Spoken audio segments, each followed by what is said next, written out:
Thanks for joining us. I'm Randall Bennett. This week, special guest, Black Eye. Also, we're talking New York Times. They've come out with a new program based on Adobe's Air system that allows you to view the New York Times on your desktop in a separate application from the web. Is this a move that's going to help them stave off their extinction due to declining print revenues? Let's talk to two people who cover the Web 2.0 beat and the internet in general. We have Brad Linder from Download Squad. Brad, thanks for being with us. Thank you. We also have Frederick Lardnois from Read Write Web. Frederick, thanks for being with us as well.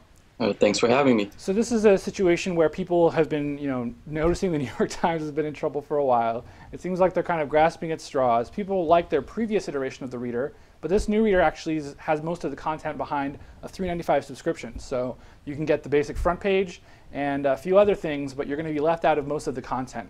Brad, what's your take on this? Do you think that it's something that's going to work and that people will appreciate, or do you think it's kind of more just a shot in the dark? You know, it's the sort of transitional technology that I think can work really well if it's delivered right, and it might be.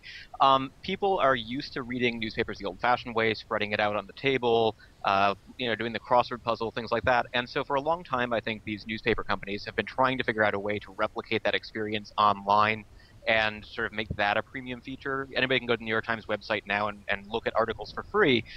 What the Times Reader 2.0 does is prevent a really compelling experience of a standalone application that lets you view that same content that you can get for free on the web, but view it in a really pretty format, nice searchable format. The text is really well done and laid out nicely. The crossword puzzles are there and very easy to fill out.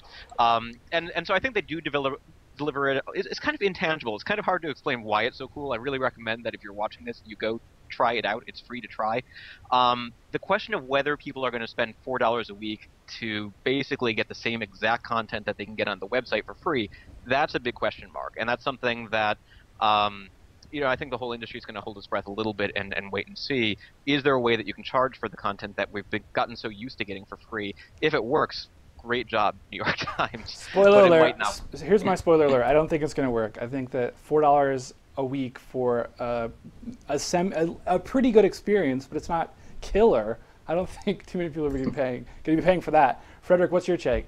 You know what? I think I agree with you there. I think for $4 a week, right now you can actually get a trial subscription to the New York Times delivered to your house, and you get the subscription to the Times Reader for free at the same time. So I think it's going to be a great application for somebody who is commuting on a train where you can't get Wi-Fi, wants to read the paper.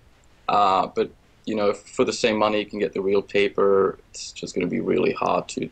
I just don't see people paying $4 a week for it, even though it's beautiful. It's absolutely a beautiful app, and it's definitely a good idea to just go and check it out. But I think it's $4 a week. Sorry, Brad, go ahead. If you only care about the national news, you can get that right now for free. It's just that's right. There's certain areas that are locked behind that paywall. And you know what? If they could figure out a way to take this application, which right now it runs in Adobe Air, which means it works on a Mac, it works on Linux, it works on PCs. If they could figure out a good way to make it work on the Amazon Kindle, it would be awesome. Or the iPhone, right now, for that matter. Or an iPhone. But right now, it means pulling your computer out, which just isn't the most convenient way to read the newspaper unless you're already sitting in front of the computer, in which case you've got a web browser. Yeah, I mean, I think maybe if you're on the subway with one of those tablet PCs and maybe you just, decide that it's a tablet netbook. Let's just make up totally random scenarios. It's a tablet netbook.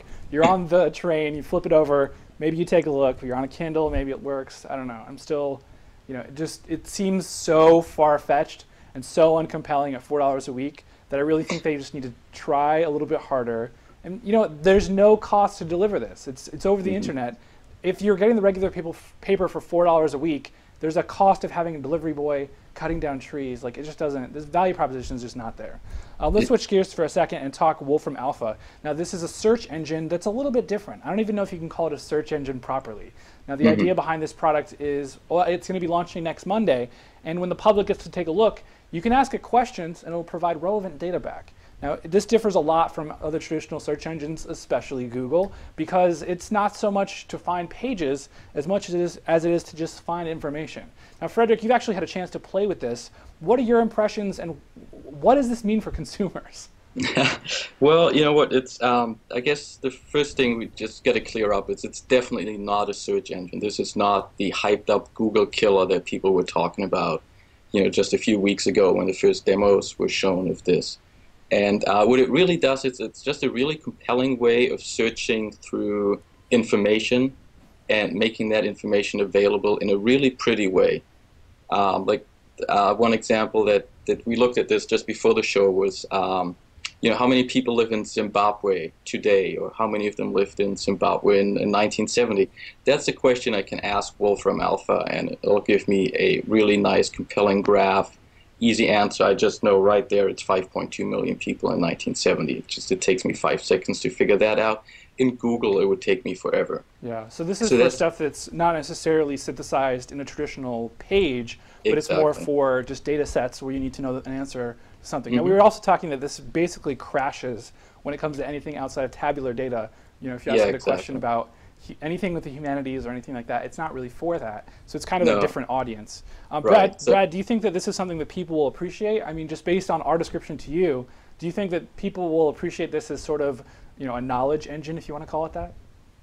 Well, yes and no. I think what's really going to be exciting is when Wolfram Alpha's data gets, or when its techniques get integrated into other services, so that you don't have to go to Wolfram Alpha to find out what the population of Zimbabwe is and Google to find out what the weather's going to be tomorrow, but you can go to one place and get all that information. I don't see why Google couldn't license the technology, or another site couldn't license the technology.